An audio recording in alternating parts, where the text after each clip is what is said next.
The bets are back on. Poker rooms are reopening. And it feels so good. And we are actually back. Florida is finally open based on the issues that have been going on. Poker has started up, and this is gonna be the first live session after multiple months. Might be a little bit easier to conceal your bluff because everyone's going to be wearing a mask at the table now as poker gets restarted here in Orange City. Whether you make your money playing the cards or dealing them out, this room, even at a fraction of its usual self, Wait a minute! What is that? What the is that? is paradise today. Reopen the doors Monday at the Orange City and Daytona Beach card clubs. Though now you've got to pass a temperature check with the ID check to get in. Any symptoms, they say you're dealt out. They're taking every reasonable precaution they can. Limited the number of hours that we're working. We limited the number of tables for social spacing. There's no glass around the tables like some rooms, but the masks on everyone and hand sanitizer bottles placed at each one.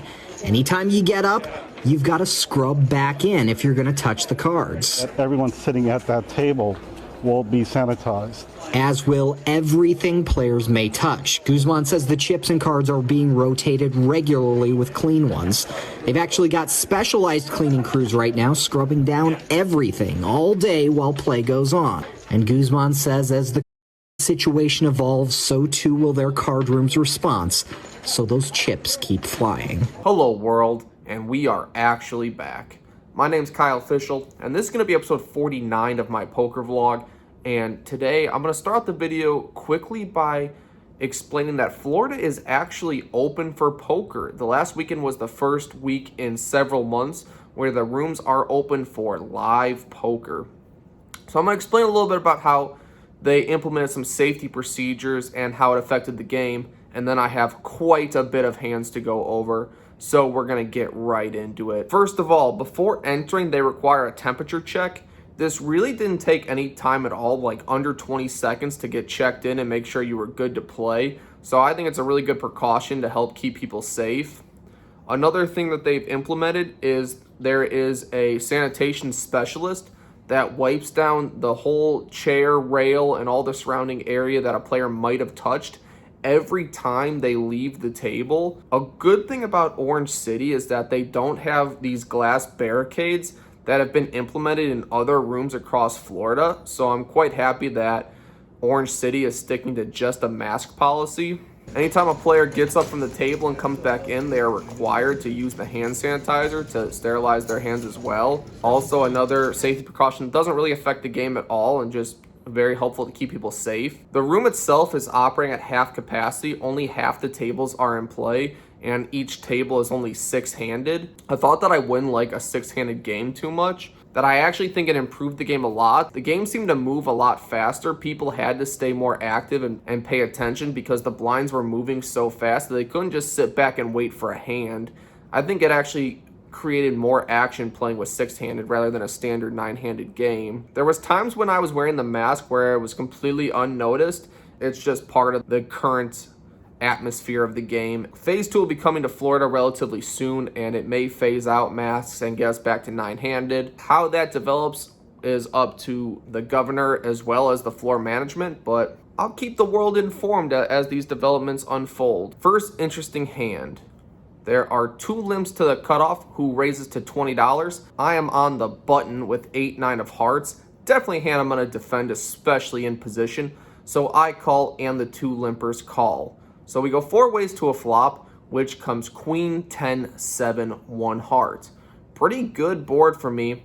It checks to the pre-flop aggressor, who bets $30. I am definitely going to call this bet. An open-ender is definitely good enough to call, and I'm happy to play in position where I could just make my straight, or any heart could give me a backdoor flush draw and let me continue in that sense as well. Well, I am the only caller. The turn is another 10. At first glance, I thought it was an absolutely horrible card, but when my opponent only bets $30 again, I have an idea!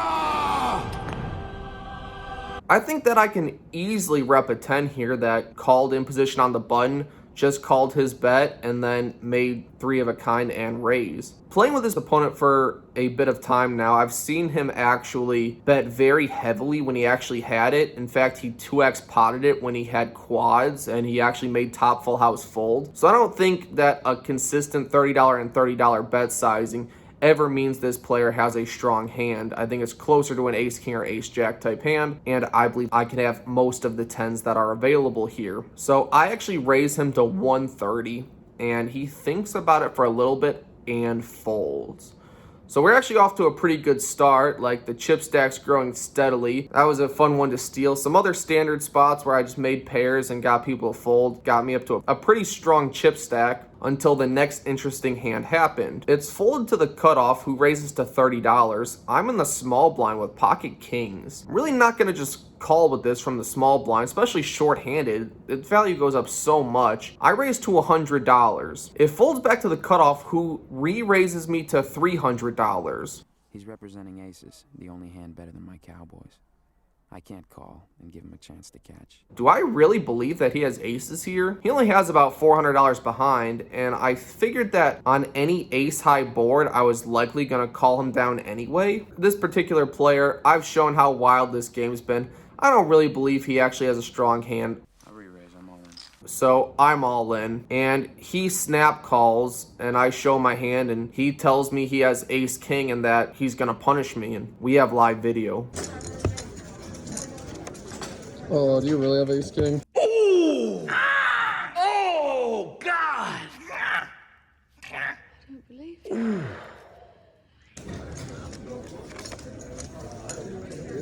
Wow. Oh my god. That's not cool. So that one hurt. That one hurt a lot. Like, you know, poker, you just gotta keep moving forward, even when you're going on the pain, even when it's hurting. Gotta just keep going after what you're looking for. And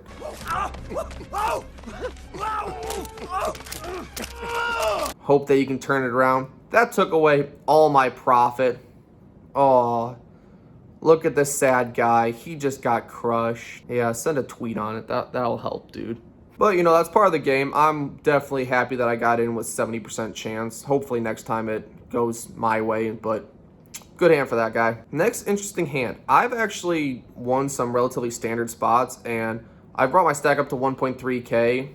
I'm on the button, and the game has been straddling a lot, and the specific player who 3-bet and then called all in with ace-king, he's been standard opening to 50 most of the time. 1 out of every 3 hands, it will be limp, he makes it 50. So the game's playing much bigger than a standard 2-5. I don't know if it's all the pent-up gambling angst from people not being able to play for so long, but this game is playing pretty big. So I'm button straddling. I have ace-10 offsuit, and that player mentioned he raises to $50. This is going to be a hand where I 3-bet, as he could have literally any 2 cards, making it 50. I raise to $150, and he calls. The flop is 10-10-6, 2 hearts. Pretty much the greatest flop ever. I believe this opponent will definitely bluff at it if I just give him the chance to. And the fact that I have the whole board locked up, I don't really know what I can get value from. So when he checks it to me, I just check it back. I mean, I'll even call it down even if hearts come, but I think he would just lead out with if he flopped a flush draw, so I'm not even too worried about that. The turn is an 8, not a fantastic card. He leads out for $75, quite small in comparison to the size of the pot. I don't see too much of a reason to raise here because I think all better hands are going to call and most of his worst hands are just going to fold.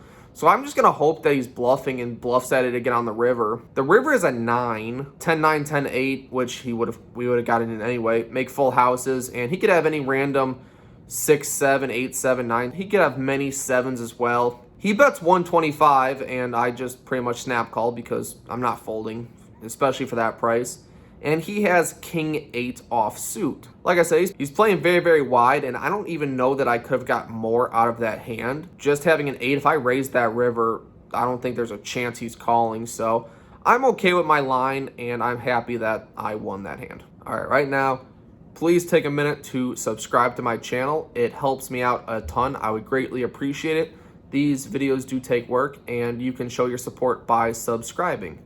Thank you. Next interesting hand. With one limp to the cutoff, that player makes it $25. I'm on the button with pocket threes. I did not straddle this time, and I'm going to defend this. My usual strategy with all pocket pairs is if you're going to play it, you have to be reasonably certain that if you flop a set, you can get 10 times what you invest pre-flop. That's just my philosophy based on long-term financial analysis of how this hand plays, not based on any book, solver, or GTO strategy. It's just my personal philosophy. I'm very confident I can get at least $250 out of this hand if I flop a set, so 25 is an easy call for me, especially as I can take it away in position given certain runouts. One of the blinds calls and the limper calls as well. So we are going 4 ways to a flop, which comes 5 deuce, deuce, 2 hearts. Like, honestly, without flopping a set, that's like the best board you can get with pocket threes that you could ever ask for. It checks to the pre-flop aggressor, who checks it to me. I'm not going to check this one back. It's very unlikely that the pre-flop aggressor would have any pocket pair higher than 5s and just check it when they flop an overpair. It's also kind of unlikely that someone has a random 5 out there. So my hand should be the best all day, so I'm going to bet really big with it and try to protect it. I bet $75, obviously 75% of the pot. It folds all the way to the pre-flop aggressor, who calls. Okay, I'm not too excited about that. I hope another low card comes. The turn is another deuce, so pretty phenomenal run out for me so far. And they check to me again. I don't expect them to have a pair higher than 6s ever, but they could have a lot of ace X, king X that just 2 overs, peeled 1, and are going to give up. So I don't think I need to bet too high on this turn card at all. And I think they'll just fold, especially as this player's been kind of passive, and I'm not too worried about their hand. So this time I bet $125, and they take much longer this time before calling. The river is an ace. Like, that card's just so bad. It's like,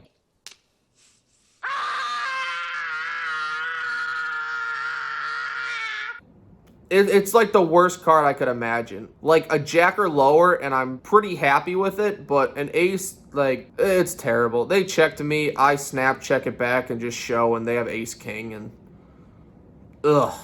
The next interesting hand. With one limp to me, I'm on the button with ace king of diamonds. I'm going to raise it up to the standard $50 at this table.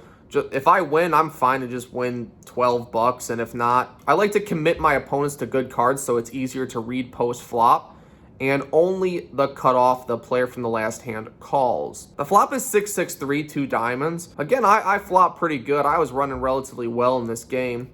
When they check to me, I really don't think I need to bet too much. I'm honestly just trying to build a pot here. I bet $30. I think this can keep my opponent in with any 2 cards, and my hand is likely going to be the best hand by the river with most runouts, as I have over 50% chance on nearly their entire range. So I'm fine to bet small here and keep the betting lead so that my opponent has less chance to lead out on the turn and push me off my hand. So that's why I bet small on that specific flop. The turn is the king of spades, so that's a pretty fantastic card for me, as I went from a flush draw to top pair, top kicker, and my opponent checks to me again. Unlike the first hand I spoke about with 8-9, this is where I think a consistent bet sizing actually makes sense. If they had a hand strong enough to call $30 on the flop, they're likely to call it again on the turn, and I almost definitely have the best hand. I think any middling pocket pair would have raised the 6-high board or even let out. So I think that my opponent could literally be drawing dead on this king. So I don't need to bet too much again, as I'm trying to get as much money as I can out of this person. So I bet $30 again, and they call again. The river is the 9 of diamonds. As I did not put too many pocket pairs in their range, I don't think there's ever a chance they could have a full house here. However, they could maybe have gotten flush over flushed.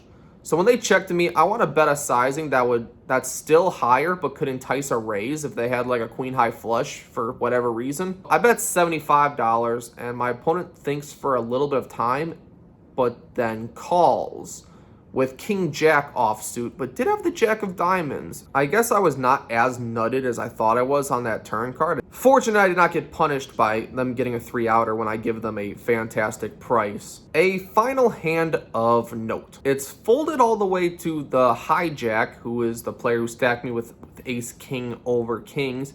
He makes it his standard 50, and I'm on the button with queen jack offsuit. This is a hand I'm definitely going to play in position against this player who's playing as wide as King 8 offsuit, raising to 50. So I'm going to play in position with 2 face cards, and we are heads up to a flop, which comes 9-8-4, 2 hearts. On this flop, my opponent checks to me. Now, even though he could have a random 9 or 8 because he plays that wide, I think I'm more likely to have all the pairs here, and I want to establish the betting lead for future streets. I bet $80. I think my opponent can fold if he just totally whiffed, like played like an ace-5 or something of that nature. Even if he calls, there's plenty of cards I can rep and actually turn that can improve my hand later, that I'm totally fine to just bet this hand and see how it develops. Well, the turn is an offsuit 10. I'm calling it the end. So we bink the nuts. Then my opponent decides he's gonna lead out into me for $125. This is actually a difficult decision. I think about it for almost 45 seconds, which is an eternity in poker time and even longer in a 6-handed game that's been going pretty fast. I think it's unlikely my opponent actually has a straight. I think he's most likely bluffing, and I want to keep all of his bluffs in the game. The only issue is there is a plethora of cards that change the nuts on the river. Any heart, queen, or jack changes the nuts. A 7 or a 6 could kill my action. 10, 9, 8, or 4 also changes the nuts. There's an absolute bevy of cards that I need to fade if I want to play this hand sneakily. But I actually think that the board pairing cards are quite unlikely to actually improve his hand.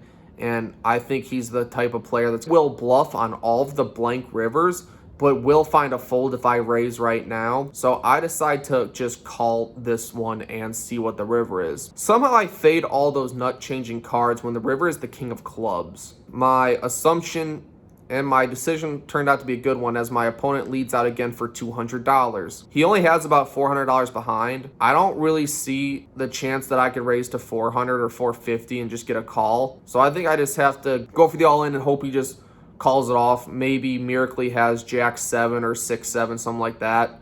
Maybe pocket 10s. All those hands will 100% call. Maybe he'll talk himself into a ace 10 or 10-9 hand of calling it off. Gotta go for it here. I raise all in, and he doesn't take too much time before folding, so I'm fairly confident he just decided to turn his hand into a bluff on 2 streets, and I think I got the max there. But let me know how you would have played that hand in the comments section. Thank you. Oh, it was a great time getting back to live poker. It really was. It's been so long since I got to play a live session. It felt so good just to touch the chips and feel cards, like much better than online. Even better, we're into the game for $1,100, and we are out of the game for $2,529, which is a total of $1,429. It was across 7 hours, which equates to $204 every hour I'm there playing, and 41 big blinds an hour. There will be more next week. Please subscribe if you appreciate my content. It helps out the channel a ton. Thank you.